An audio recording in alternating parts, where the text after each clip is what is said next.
One for the money, three for the show. Go, Cat, go. We are ready. We are set. It's time to go on the Fans First Football Show. My name is Brian Anthony Davis. I am here with my good friends, all teams that had all analysts here that had their teams win. BSL Reed, he is Aiden Reed from Broad Street LinkedIn. With the Philadelphia Eagles, your Birds winning today. Huge win. You did me a favor by beating the Commanders as well, so couldn't be happier. And my Raiders are on a bye as well. I produced the Raiders. So, but as far as my Steelers, yes, I was at the Commanders game. That was a lot of fun. I represent not only the Steel Curtain Network, the Las Vegas Raiders insider, the Jacksonville Jaguars insider, and now the Los Angeles Rams insider as for production duties only. Then Hogan, a big win. You guys are screwing yourself out of a draft pick there, but New England Patriots, it's sweet to see them win, isn't it? It is. It is, especially with how Drake May outdueled Caleb Williams there. Obviously, the big ticket was number 1 draft pick versus number 3 draft pick. And every week it seems like we're getting luckier and luckier that May fell in our laps at number 3 there. So I'll take it. It hurts a draft, but you know what? Right now, victories are few and far between. I'll take them where I can get them. They're better. And if you've got a good organization that knows how to draft, and I think you do, then be fine with a top 10 pick. So I mean, get those wins, start building a culture, and I think that's what's happening. It is week 10 of the NFL season. Jess Place is not here tonight, and I'm sure he's drowning his sorrow somewhere because the Broncos had an epic meltdown. We will talk about that when we talk about that game.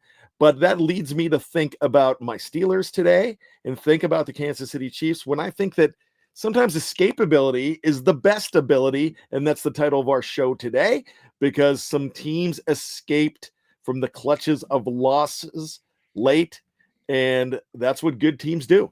So let's get into it. We're going to go across the pond. Let's go to Germany. It was an NFC matchup between two of the lowliest teams in the league, but those German fans got a good overtime show. The Carolina Panthers and the New York Giants. Reed, let's hear it. Yeah, it was a movable force versus a a movable object versus a stoppable force in this matchup. Overtime game, like you mentioned. Daniel Jones is just. I think the biggest reason why Brian Daboll's not on the hot seat is because Daniel Jones is his quarterback. The biggest play was that flea flicker when he had 2 receivers running wide open down the field, and he takes a 10-yard sack. Just kind of crazy stuff, but Giants fans have to be excited about Tyrone Tracy. 18 carries, 103 yards, and a touchdown. And it's funny, they showed him, rightfully so. He was very upset that he fumbled in overtime, first play of overtime. I don't think he realizes that all of New York loves him even more now, because now they are locked in for the number 1 pick in next year's draft. So I know Giants Twitter is raving about how happy they are about the Tracy fumble. Neighbors, 6 receptions, 50 yards. Quiet day. Wan'Dale Robinson, 5 receptions, 51 yards. But Bryce Young, I'm just happy to see the guy win a game. He was so happy on the sideline, and who knows? Maybe there's life there with Bryce Young in Carolina. Earlier I said that he'd have to go somewhere else to find success, but, not against the greatest teams, but he's finding ways to win. And Chuba Hubbard with that 4-year extension, fresh off the signing, absolute monster game. 28 carries, 153 yards, and a touchdown. And Jalen Coker, the rookie, is emerging as a really good player, along with Xavier Legette. They both had 3 catches for 40 yards. But yeah, again, I don't think anyone was looking forward to this game too much, and I feel bad for Germany for having to watch this game. Actually, I feel like Germany did get a show, and they got a taste of it, and build them up and just give them. You don't want to give them caviar first. You might want to give them a fillet of fish, and that's exactly what they got. American football, but Hogan, it makes me think with the Carolina Panthers that they're starting to figure things out. Yeah, potentially. I mean, I think the verdict's still out where they're playing some rough teams right now, where obviously their victories are against teams like the Giants, the New Orleans Saints, with how they've been playing lately. But For sure. It's definitely encouraging to see, like Reed touched on, where Bryce Young was benched earlier in the season and Andy Dalton kind of took the mantle there for a little bit. And then it fell back to Bryce Young where Dalton got in the accident. Young looks like a new player. He's not making the complete boneheaded mistakes. He's throwing the ball away. He's doing some things better than he was before. And it's good to see them continue to win, especially with the young talent that they have on their roster. We'll see if they're the real deal in a few years from now. But right now, any victory is encouragement for the Carolina Panthers. Well, let's talk about young talent. And you already gave a prelude to this, the Patriots and the Bears. But Caleb Williams did not do anything for his team. Neither did Rome Odunze. But the Patriots 19, the Bears 3. Makes you think that this is another team that's figuring it out. Potentially. I'm still one of the naysayers, being a fan myself at right now. Obviously, Drake May is just the class of this team at this point where, more recently than so, he's been putting the team on his back literally and figuratively by being the rushing leader almost like the last 3 weeks. And this week he finally got Ramondre Stevenson back on board there. 20 carries, 74 yards for Stevenson, which was good to see him get the ball going a little bit. But Drake May didn't do anything super impressive in the air. 184 yards, 1 touchdown, 1 interception, really bad interception at the start of the game there. And Chicago came out, they scored 3 points in the first quarter, and then they didn't do anything the rest of the game there. Caleb Williams sacked 9 times, which was, I believe, second in the franchise history for the Patriots to get that many sacks in a single game there. He looks like a lost puppy out there. I mean, he was trying to throw the ball everywhere, and it just was not working, whether it was Keenan Allen, Odunze, like you said, DJ Moore. I didn't even recognize that he was in this game with the way that Christian Gonzalez was able to shut him down. So defensively, great game for the New England Patriots.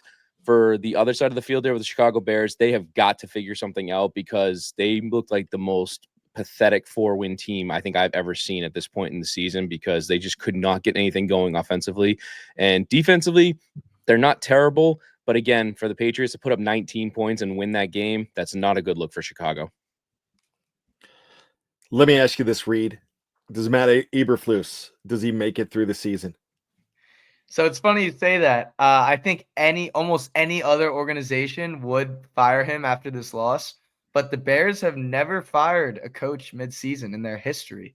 But I mean, if there's any time to do it, it's now. Like Hogan was touching on, this was a horrendous game. Caleb Williams has now lost to Drake May and Jaden Daniels, and everyone was raving about the team around Caleb Williams going into this year.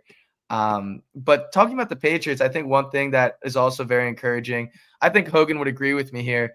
Jalen Polk was a bit of a clown show at the beginning of the season, saying that, the coach just said he needs to work on his hands. He's like, I have the best hands in the league, even though he was dropping passes. But I think it's very encouraging to see him get in the end zone here. And I liked him coming out of the draft. He had a great career at Washington. So if I'm a Patriots fan, I'm hoping to see Jalen Polk a little more involved. But regarding Eberflus, I mean, any organization besides the Bears, I would say he's gone. We'll just have to see if the ownership makes that decision. Can I ask you one? I was going to say, I'll touch on the Jalen Polk comment real quick. Yeah, he has been very underwhelming for the Patriots, where he has not looked good at all, where his rate of separation, his drops have been horrendous. And then obviously, there was the big controversy a couple weeks ago where he got the touchdown that was taken away against, I forget what team it was, in the back of the end zone there that could have caused him to win. And he's coming out on Instagram doing all this silly stuff. Miami. Miami, that was it. Yeah. But unfortunately, if you look at the Patriots history with receivers, we have not hit on a receiver drafted since Dion Branch back in like 2002. It's been over 20 plus years. So as much as you might have been high on Jalen Polk, everybody that roots for New England, we wait with bated breath whenever we see a receiver drafted, because honestly, our best receiver in 20 years was Julian Edelman, and he was drafted as a quarterback out of Kent State. So that tells you all you need to know about our skills team. And Hogan has like 7 and Kill Harry's jerseys. No, I do not. No, never. And Kill Harry. Sorry, I just had to go there. Reed, let me ask you real quick. Just 10 seconds on this. Matt Eberflus or Nick Sirianni? Okay. I gotta go with Nick there for sure. Whoa. All right, He had the guys playing these past few weeks, so you know what? Let's just go into that right now. Your Birds taking on the Dallas Cowboys. Has the Kenny Pickett era begun? He threw 2 passes today, and that just speaks volumes to how much of an annihilation this was. I mean, I could have been happier. I understand it's against Cooper Rush and Trey Lance, but the secondary is so good. Quinion Mitchell is so good. Zach Bond, 2 forced fumbles, baby. 2 forced fumbles for Zach Bond and a fumble recovery. I don't know who that is. Defensive player of the year. It might be up there. But yeah, so Saquon Barkley, nothing crazy on the stat sheet, but the stiff arm, I don't know if you guys caught that, was just, oh my God, so violent. And then I think one of the most important plays of the game, second drive in the red zone, 3rd and 6. Jalen staring, throws a dump out to Saquon, like 4 yards behind the line of scrimmage, 3 Cowboys in front of him. I'm already throwing up my arms like, oh my God, here we go. 4th down. Sirianni's not going to take the points. Somehow gains 10 yards from where he caught the ball with 3 Cowboys defenders in front of him to keep the drive going and get us a touchdown. He's just so fun to watch, and he's added so much to this team. A.J. Brown had a great day, 5 catches for 109 yards. The first half, to be honest with you guys, I wasn't happy till 2 minutes to go in the first half when we went on the best drive of the game. Jalen got sacked 5 times in the first half, which is ridiculous, but he adjusted. He started throwing the ball away, and there's nothing really to say about the Cowboys. I mean, they had under 150 yards. Jalen threw for more yards than they had as a team, and 5 turnovers. I mean, can't ask for more. It was a great game to watch. It really was. And it was our first win in Jerry World since 2017 when the Eagles won the Super Bowl. So how about that? Maybe an omen. I don't know. I'll knock on wood, but that is true. The first time we've won in Jerry World since the Super Bowl year. And that was a monumental year because Reed graduated preschool in that year in 2017. Here's the old man making fun of the young kid that has lots of life ahead of him. Hogan, have the Dallas Cowboys have they phoned it in? Are they done? Are those tents folded up? At this point, if you're asking me, just objectively looking in, non-Cowboys fan, you got to be done at this point. I mean, with Dak Prescott essentially being out for the rest of the season, there's conflicting reports that he's trying to get a second opinion at this point, but everybody seems to be on the consensus that he tore his hamstring, and it's not going to happen. You cannot win games with Cooper Rush. He had a nice little story there a few years ago when Dak got injured, and they won some games with him to keep him in contention, but at the end of the day, you're not going to make the playoffs with Cooper Rush. This team was already in turmoil with Dak healthy. And at this point, I can't see them making a push, especially with the way the Eagles are playing at this point and the Washington Commanders. Even though they had the loss today, that division is too stacked with those 2 teams right there. They're going to be at the bottom of the barrel with the New York Giants looking at a top 10 pick at the end of the year, if you ask me. Yeah, I got to tell you, it's absolutely crazy how that team has gone from a preseason contender to just the doldrums and the dumpster fire that they are. Let's go ahead and stick with the AFC, NFC. Well, we're not sticking. We're just going to the AFC and NFC, but we'll stick with the NFC East here. The Commanders hosting the Steelers. This was a great matchup, not exactly a Super Bowl preview, Hogan, but you saw something in both of these teams today, didn't you? I certainly did, and I know you certainly did, getting a chance to go to the game there. No, it was a great game at the end. Pittsburgh pulling away, or not pulling away, but actually stealing the victory 28-27, where it looked like Washington might have had a chance to wrap it up there. Pittsburgh fighting back in old fashion there, where they came from behind. It was great to see. George Pickens is a receiver reborn with Russell Wilson really taking command there. 5 catches, 91 yards, and an insane touchdown catch that was just awesome to see. Joining the club there not too long ago, Mike Williams, right at that trade deadline, making himself valuable as well. Only 1 catch, but it was for 32 yards, and it was a massive, massive touchdown to help the Steelers nation out there. Jaden Daniels on the other side of the field came back down a little bit to earth there. No touchdowns, no interceptions, only 202 yards. Didn't really get a chance to rush the ball at all either. But Washington did their best to stick with a true contender with the Pittsburgh Steelers. And at the end of the day, I think both teams, no matter what the outcome was, should be proud of themselves, because I think Washington is the real deal, along with Pittsburgh being the real deal in that division. Pittsburgh is now 7-2, Reed. Escapability, sometimes the best ability. They did not play their best game. Russell Wilson did not play his best game, but he has already surpassed in 3 games the touchdown passes from Kenny Pickett, who played most of the season last year until he got hurt on December 3rd of 2023. He surpassed him in touchdown passes already. Do the Steelers have a franchise quarterback for 2024? For this year, I think 100%. You have to give props to Mike Tomlin. I think everyone was kind of like, why are you benching Justin Fields at this point? He's been playing fine football. They have a great record. But if you look at the points per game, the yards per game, he has been phenomenal. And for this season, 100%. I think the biggest test is going to be Sunday at 1 p.m. next week when the Steelers take on the Ravens. I'm so excited for that game. I think it's going to be epic. But I have to talk about this George Pickens clip. It's blown a little bit out of proportion because Pickens did know he touched him on that interception by Russell Wilson.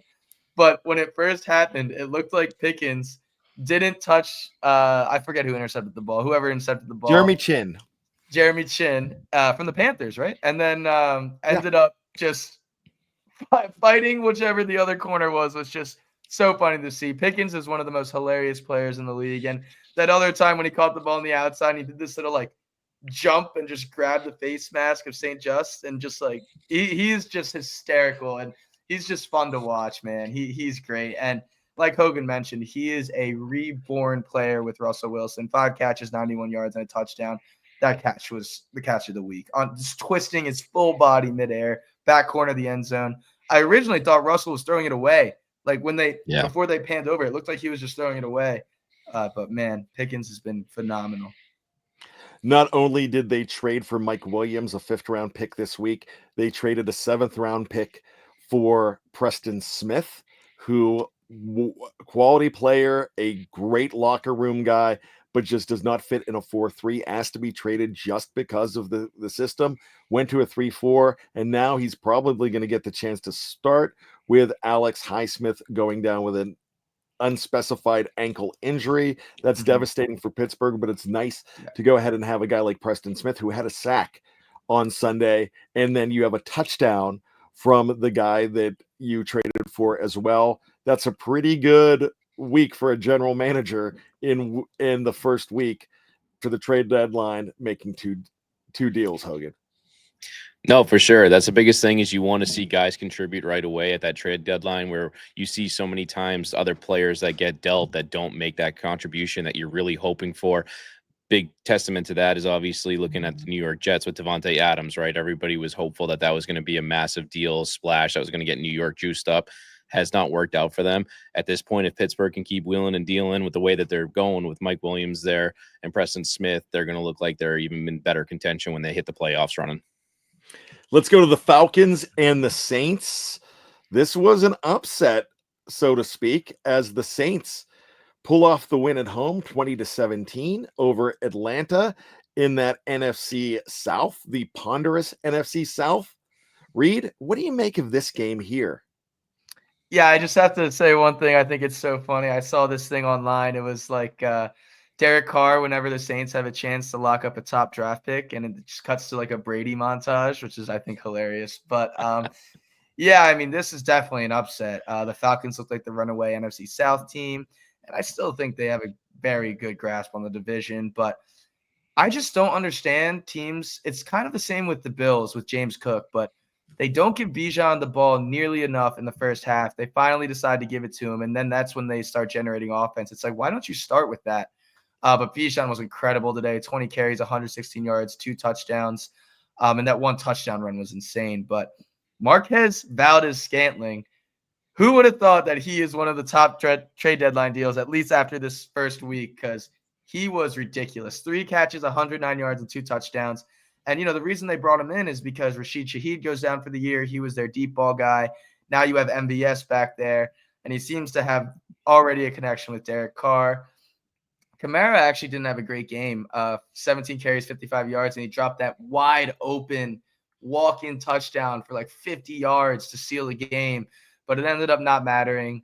The Saints come out on top. And, yeah, I mean, it's just the NFC South is always going to be like this, I feel like. Kind of similar to the NFC East in a way that no matter what record the teams are, they're always just going to be in a dogfight. And Kirk didn't have a bad day. 306 yards. He didn't have a touchdown. Did throw that bad interception. But yeah, I don't think anyone called the Saints winning this game. So pretty surprising. I did not have that on my bingo card as well. But Hogan, I want to ask you this. The Atlanta Falcons are 6-4, and they are leading that division by 2 games. But are they more contenders or more pretenders? If you have to ask me, honestly speaking, I have to look at them as more or less pretenders at this point, where they have the capability, they have the talent across the board, they have the pedigree with a guy like Kirk Cousins, Bijan. Obviously, we all know what he can do. Drake London's the real deal. Kyle Pitts is still slowly emerging into one of the better tight ends there. But at the end of the day, they don't have the experience. They don't have the players that have been into the playoffs or deep into the playoffs, where I think they'll be okay, like Reed spoke about, in contention with the division at this point, because honestly, who can match with them? Where Tampa, if Tampa didn't get hurt the way that they did, I think Tampa would still be the front runners in that division, because with Evans and Godwin out, obviously that hurts Tampa a lot there. But I think Atlanta still wins the division. Will they make a lot of noise in the playoffs? I find it hard to believe unless they get matched up against somebody really poorly, but we'll see. I want to ask you guys a question since we talked about pretenders and contenders. Who is more of a pretender, or contenders, the Falcons or the Cardinals? What do you guys think? I think the Cardinals are more legit than the Falcons, even though the Falcons have a better record due to the bye week of the Cardinals. But I'm just curious as to what you guys think about those two teams. I would actually go ahead, Brian. Yeah. All right, then I will take it. Shut up, Brian. Go, Hogan. We're fighting for it. We're fighting for it. Let's go. I'm going to fight you on this. Okay. I'm going with it. I'm saying that the Cardinals are absolutely going to be a team to watch out for, because they are starting to get dangerous with their running attack and their defense. The way their defense is playing is lights out right now. That's the biggest thing. And if you look at the Atlanta Falcons defensively, they haven't been able to contend with teams that they should be shutting down with. We all know what their offense is capable of doing, but their defense has been a dramatic, bum showing at this point in the season, where they should be, close to 10 wins. Instead, they're 6-4. Where Arizona, on the opposite side of the spectrum, I didn't think they were going to be really much of anything with losing the players that they did. But Marvin Harrison Jr. is starting to come into his own. Kyler Murray looks great. And I think the Arizona Cardinals are the real deal to watch out for. And let's not forget cancer survivor James Conner, one of my favorite players, a very inspirational player. He just grinds it out every single week. Cardinals 31, Jets 6, Hogan. Wow, that's a slapping. And the Jets right now, they are a train wreck meets a dumpster fire meets a meth lab explosion. I think he kind of just put it all into summary right there. I'm not going to spend too much time on this one, because there wasn't a whole lot to talk about on the New York Jets side there. Aaron Rodgers is just looking putrid at this point. 151 yards passing, no touchdowns, no interceptions.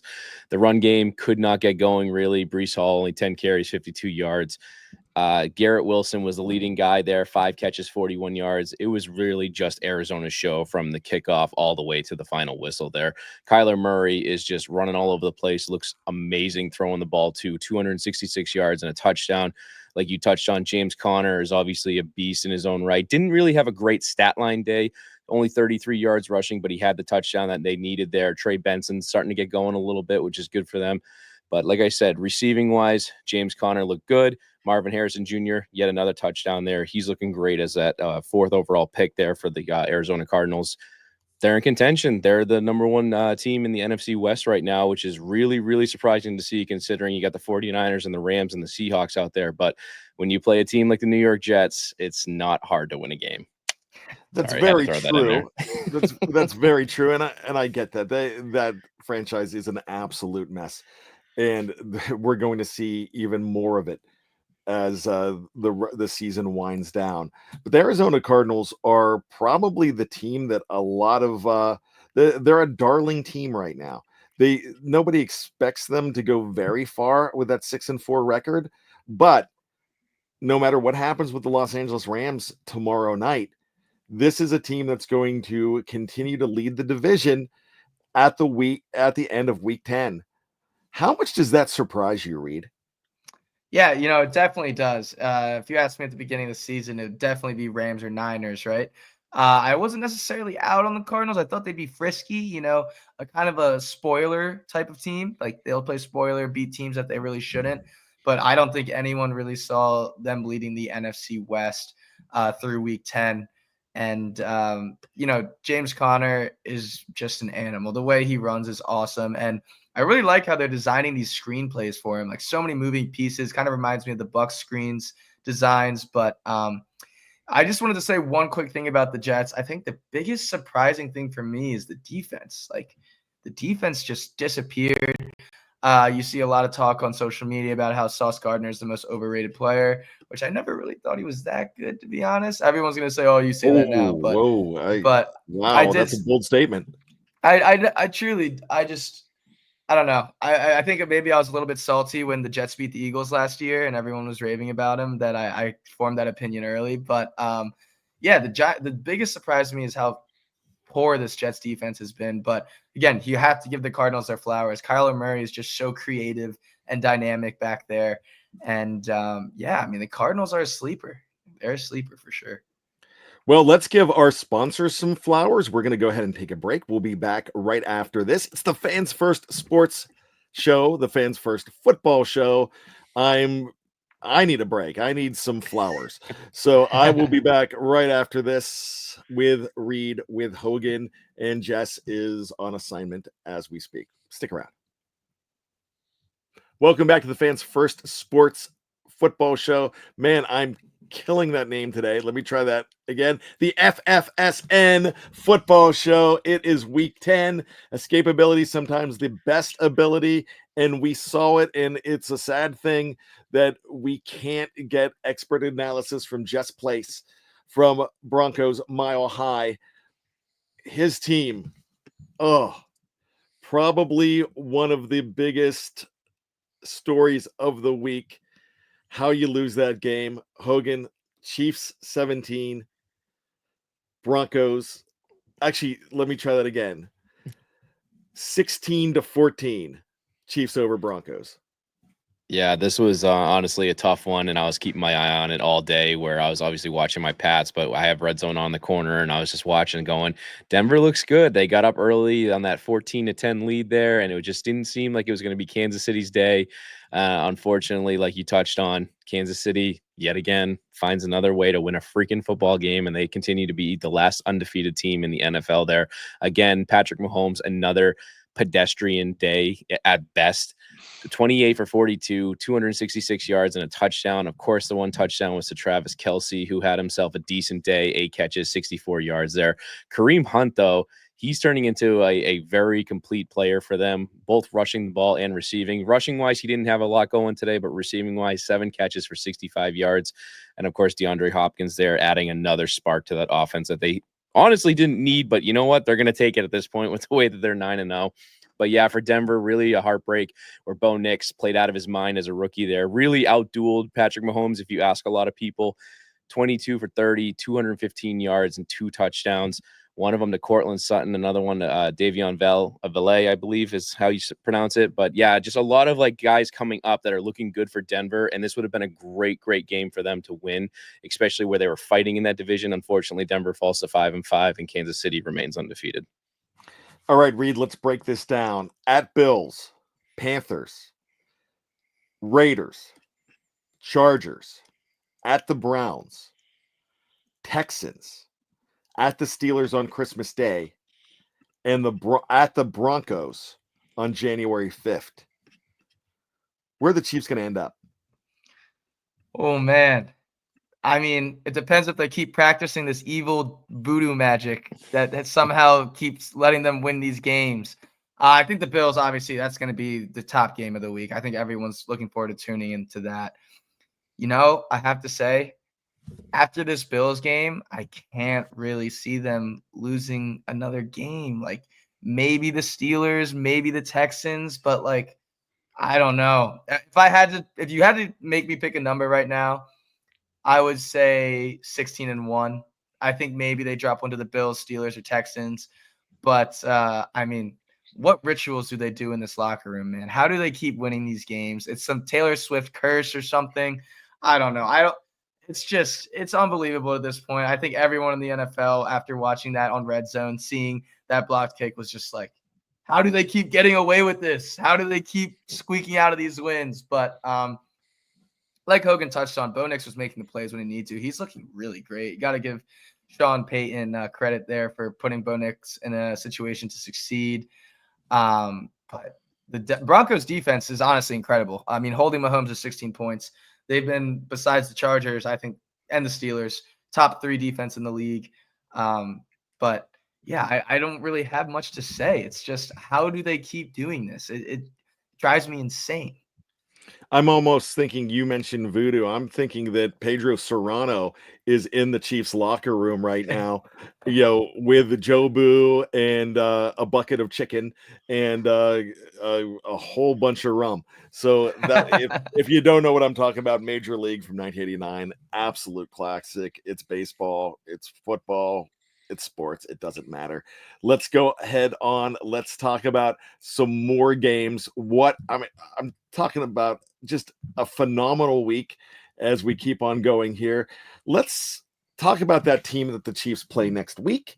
It's the Bills. They had a tough time at the beginning with the Colts, but Josh Allen's Josh Allen. The Bills beat the Colts, kind of put the Colts away, and I think the Colts are done now. Hogan.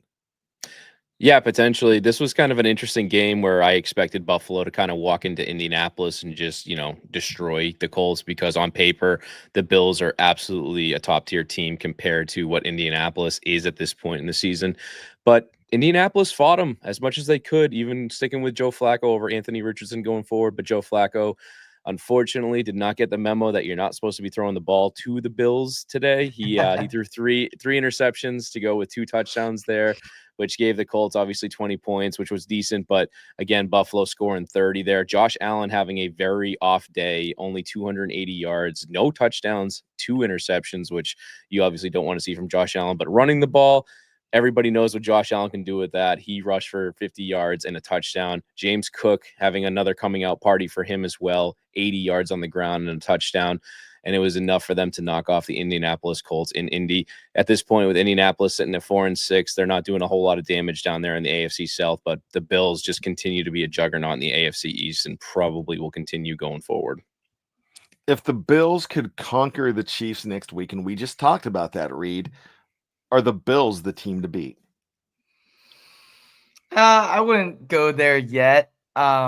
Just because of the fact that they've played 2 great AFC teams in the Ravens and in the Texans and lost to both of them.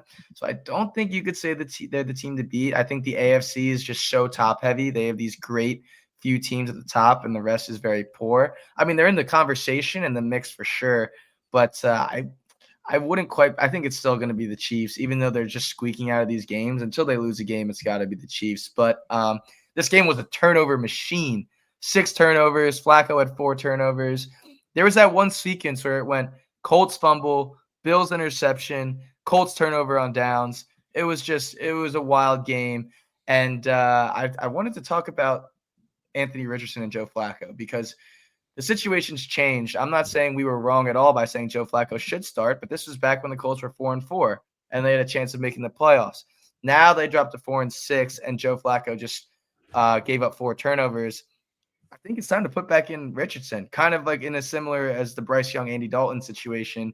Let the guy play the rest of the year. I mean, I'm not saying you're out of it, but you are out of it. You're 4-6 now. Joe Flacco's lost the last 2 games. So I think I wouldn't be surprised at all if we see AR-15 get the start next week. All right, let's talk about a team that has been scratching and clawing. And I want to throw a shout out to my good friend Dave Stefano from Vikings First and School, who called me out on text last week. He just did it to me. We're buddies. And he said, hey, you said that they're tanking. That's not a tank job. They came back to win. Vikings this week, 12, Jaguars 7. Man, this Vikings team, I'm going to give them their props. I'm going to give them their flowers, as Aiden Reed likes to say. And this team won't wilt. This team fights. They claw. Reed, talk about the Vikings. And they're legit. I'm gonna have to say I might disagree with you there, Brian. I mean, they're 7-2. Wins are wins. I mean, Sam Darnold might be back to the Sam Darnold we know. 3 interceptions. The Vikings won this game without a touchdown, 4 field goals. I mean, the defense is legit. I'll give you that for sure. The Brian Flores has that defense playing lights out. We talked about it all season. That defense is really good. But man, I mean, I was just going watching Red Zone, like Hogan says, it's just like Sam Darnold interception, Sam Darnold interception, Sam Darnold interception, and they weren't up for debates like it wasn't his fault. They were bad throws. They definitely gained a lot from Hawkinson coming back. 8 receptions, 72 yards. But Brian, if you ask me as a fan of a team in the NFC, am I scared of the Vikings? To be honest, I would say no. Hogan, I just think they have that claw ability. I think they're a scratcher. I think they're a fighter. I think they're Rocky Balboa circa 1976. I know we're gonna get the Philadelphia story from Reed we might have to tell him Rocky was filmed in Philadelphia, Reed. I think that movie came out before your parents were born. But anyways, let's just go ahead. This Vikings team is intriguing to me, and I think you have a Jaguars team that I think they phoned it in. I think they're like the Cowboys. They're done, especially with Lawrence going out. Yeah, well, I'll touch on really quickly is that I loved seeing Mac Jones get the start today and looking abysmal. So that way us Patriot fans are vindicated for what we have seen on the field the last few years where everybody's like, oh, the Patriots destroyed Mac Jones. Well, he was never that good in the first place. And today proved it yet again. He had a brand new cast down there, had every opportunity to win the game. He fumbled, he threw interceptions, and it was just chef's kiss for me. So suck it, Mac Jones. Suck it, Jacksonville. I love it. Anyway, let's go on to the team that you were talking about, Brian. And that, of course, is Minnesota, where I do think they are a scrappy team. Again, kind of what Reed said is that are you going to be petrified of them at the end of the day? Probably not. But the way that they were winning games early on in the season with what they did to the 49ers was really impressive. The way that they fought against Detroit, who we all know what Detroit can do, was really, really impressive. And the fact that they're doing it with a guy like Sam Darnold, who, again, you kind of hope that he gets back on track to what he was doing before, because he had this Minnesota team absolutely rolling when they started off. I believe it was 5-0 at the start of the season there. And I think their defense is 100% legit, and it's going to be easy to beat teams like Jacksonville who aren't on that trajectory. But at the end of the day, they got to put this defense in coordination with that offense to be able to score points to really, really make a deep run if that's what they're hoping to do this season. Hawkinson is back this week for Sam Darnold. Sam Darnold's former team, the San Francisco 49ers, get a guy back in Christian McCaffrey, and they beat the Buccaneers 23-20, Hogan. This is a very interesting team in the Buccaneers where they looked like they were something real special with Baker Mayfield, but they have run into hard luck the last 3 weeks. Is that ship wrecked in Tampa? I'm going to hold off on that and say that they're wrecked, because I still think that they're a very decent team. And as much as I dislike Baker Mayfield, being a Texas Longhorns fan, he is absolutely shutting me up with his play this year. I don't know if either of you saw the play where he stiff-armed Bosa on that 4th down and still threw a pass to complete it. That was possibly one of the craziest plays I've seen in the NFL, where I didn't think anybody had 5 seconds. It was like a 5-second stiff arm. I didn't think it was possible for anybody to stiff arm Bosa and let alone throw a pass at the same time. That was just incredible to see. But at the end of the day, it was not enough to take down the 49ers, who, again, the 49ers are just such a Dr. Jekyll and Mr. Hyde with the way that they play football, because obviously everybody was hyped up for Christian McCaffrey coming back, who didn't do anything, I would say, overly spectacular today. Obviously, catching the ball, he looks great like he always does. Rushing-wise, there wasn't a lot to write home about with only 13 carries for 39 yards. No touchdowns there. Really cool to see Ricky Pearsall get his first touchdown. Actually, it was a really great play for him to get that, where he was unfortunately shot earlier in the season there, and to see him come back and succeed is really, really cool to see. But a big story in this game that I was watching was Jake Moody has been out for a while there. He was 3 for 6 on field goal attempts. So again, this game really shouldn't have been as close as it was, but the 49ers just find a way to make it games a lot more interesting than they need to be at this point. So that doesn't bode well for them going forward. But again, Tampa, I think it's a little too early to say they're cooked, even though they're 4 and 6. That division is still up for grabs down there with what we talked about with the Falcons already. But keep an eye on Tampa. I don't think they're going to go anywhere unless they drop another few games, but they'll be interesting to watch. I like what Hogan said there, Reed. I'm going to ask you the same thing about the 49ers. Is it too early to say that they're back? Ooh, that's a great question. You're stumping me. I just don't want to talk too much smack and have it come back to bite me. I think they are back. I mean, like Hogan said, the 3 missed field goals were crazy. Debo was so pissed off. He came at the long snapper's throat and hit Jake Moody in the helmet. So that was a whole mess. But even that Jake Moody game-winning field goal, I don't know if you guys saw it. It barely squeaked in. But with that roster and that talent, I don't think they're out. I mean, I know Ayuk's out for the year, but the rushing attack will find its way. And the Bucks have some dogs on that D-line like Vita Vea. Levante David's a freak. So, not the best game situationally for McCaffrey to come back and have a tear on the ground. But, yeah, I mean, if we're comparing the Vikings and the Niners, I'm definitely more scared of the Niners than I am of the Vikings, just because of how well that team is structured and how good that roster is. But yeah, I just wanted to touch on Baker. It wasn't even just that stiff arm. That whole drive, you just couldn't bring him down. It was incredible. And I want to hate the Bucks because the Bucks own the Eagles, but I just love watching Baker play. I mean, he's just a baller out there. It's really fun to watch. And yeah, I wouldn't write off the Bucks either. I think they're going to be frisky every week. And I'm blanking on the OC of the Bucks. Anyone have it off the top of their head? Well, regardless of his name, he's definitely getting a head coaching job next year. The things he's doing without Mike Evans and Chris Godwin is incredible. And yeah, I think they're frisky. They are absolutely a frisky team. They're interesting. It's a team that I really like a whole heck of a lot. That is, I believe it is Liam Cohen, who was of the University of Kentucky. He's the offense coordinator there, and he is has the same role here in Tampa. So you think that he is going to be a head coach soon in this league? I do. I really do. I mean, I don't think anyone thought that the Bucks would be able to do anything without Evans and Godwin. And the last 2 weeks, they've come down to the wire with going into the year, the 2 favorites to win the Super Bowl, the Niners and the Chiefs, and they've played them tooth and nail. And I got to give props to them. They're fighting. Well, throw in a third Super Bowl favorite as well, the Baltimore Ravens, who they lost to a couple of weeks ago as well. So they've had a murderer's row schedule lately. Yeah. Maybe they can get back on track as well. Let's talk about a team that no one seems to be talking about, but they're quietly 6-3. It's the Los Angeles Chargers. Chargers. Chargers. There you go, Jess. There you go, Jess. That's for you, JP. Let's talk about the Superchargers. Reed, let's start with you on this. Harbaugh's getting it done. And this team at 6-3, they might not scare anybody yet, but they keep on winning.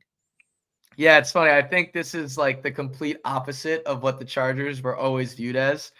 Tough defense and a ground game.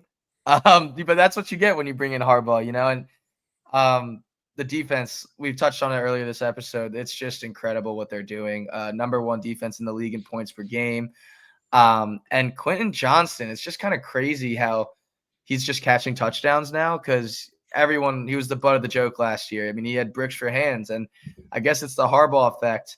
Herbert didn't have to do too much through the air, only threw 14 completions for 164 yards and a touchdown. But the Chargers I'm going to go out on a limb and say they're going to make the playoffs as a wild card team. And look, Harbaugh is going to have these boys ready to play every week, and they're no look over in any team schedule. They're going to fight every team hard. But I did want to say Will Levis had a decent game, only 175 yards with 2 touchdowns to Calvin Ridley, who a lot of people thought was going to get moved at the deadline. Pollard went out for a little bit, but he looks like he's fine. But yeah, I mean, Chargers, Super Bowl contenders, no.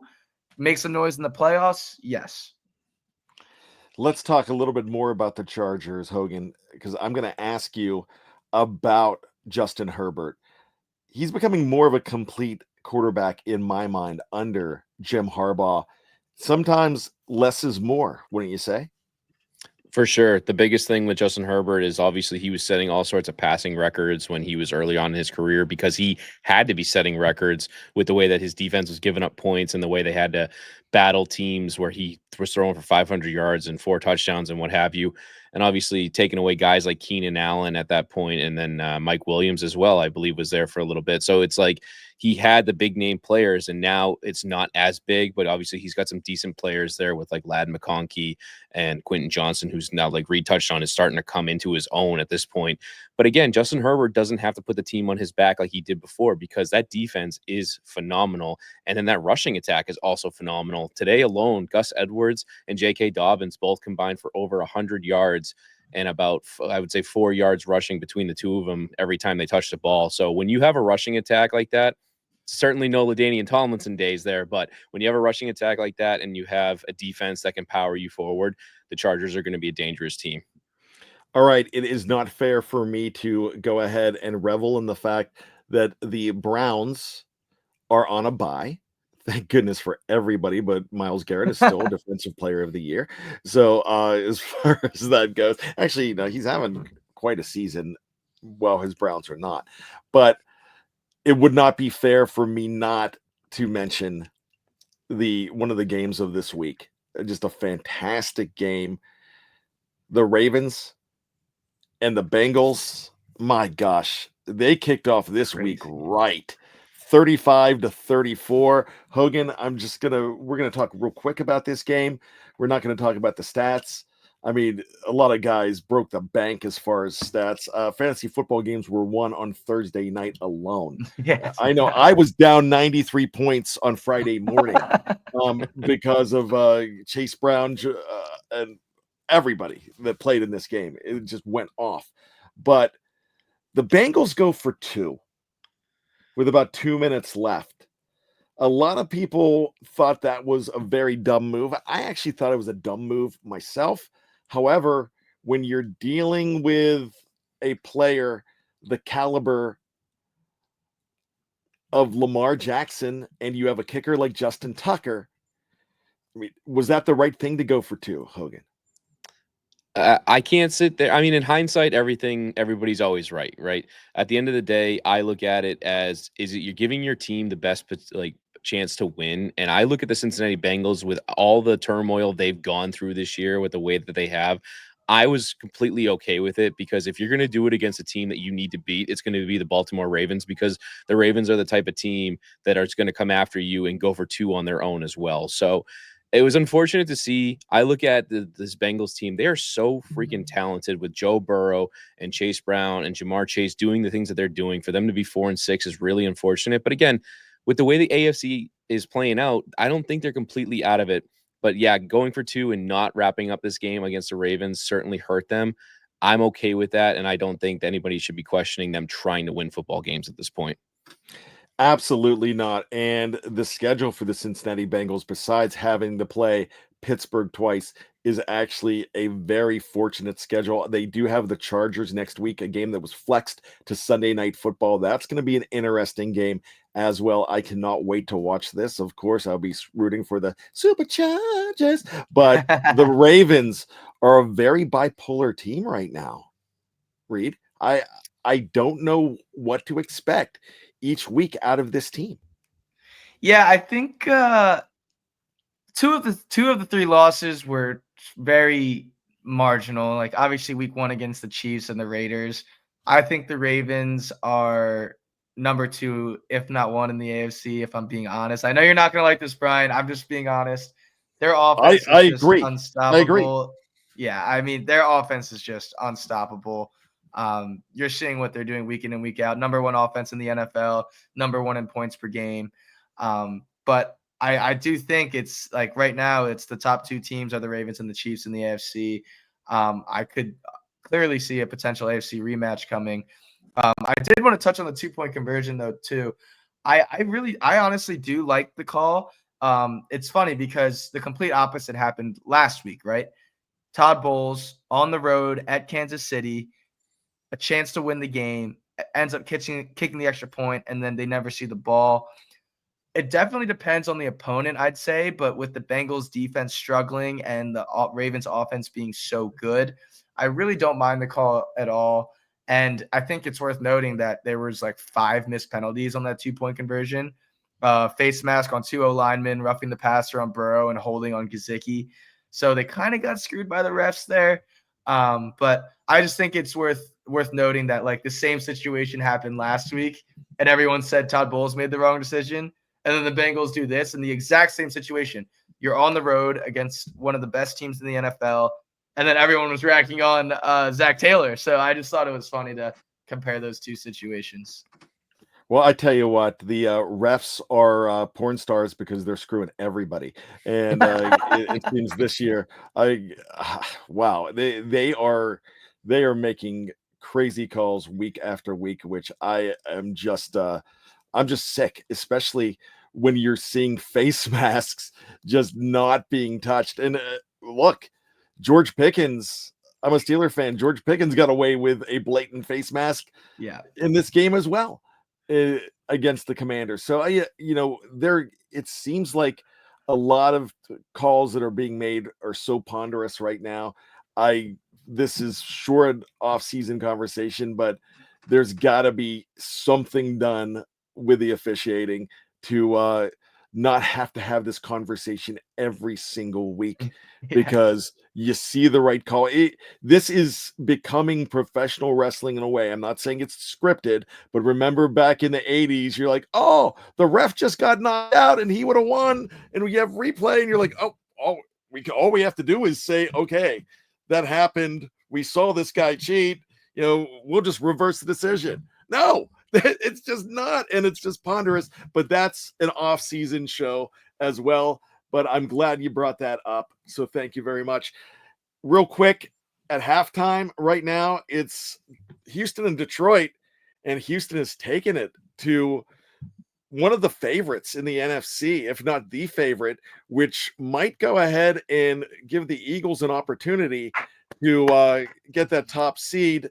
The only problem for the Eagles is this would be an a loss to an AFC team. So I believe the Lions would stay on top there, Reed. Yeah, they would. They lost to the Bucks, but our 2 losses were both to NFC teams, so they would stay in front. But hey, I thought that the Lions didn't have the Texans didn't have a chance. Nico's out, Will Anderson Jr.'s out. I just thought that the Lions were just going to continue dominating the way they have. But I mean, I literally said before we started recording to Brian, the only way this week could get better is if the Detroit Lions lose tonight. So this is looking up to be a perfect draw of game results for the Eagles. And again, I know this is an Eagles podcast, but I can't help but be very excited. The Lions have come back before this year. So we are not going to completely discount them, but let's talk about the Houston Texans, Hogan, before we go. They're pretty exciting. For sure. And this is absolutely a huge step for them as well after putting up an absolute dud against the New York Jets on Thursday Night Football a couple weeks ago, where they just looked like a shell of themselves. They couldn't get anything going. And again, without Nico Collins, Stephon Diggs, obviously a lot's been made about what CJ Stroud can do with the supporting cast around him now with, he's doing it right now without Tank Dell really being explosive as well. But Joe Mixon has got to be one of the best pickups of the offseason for this Houston Texans team. They look like a completely new offense with him back there doing things that he's doing. And, they're 6-3, potential to go 7-3 tonight if they continue to knock off the Detroit the way that they're going. They're going to run away with the AFC South down there, and they could definitely make some moves in the postseason where we saw what they did last year, and they could scare some people. They absolutely can.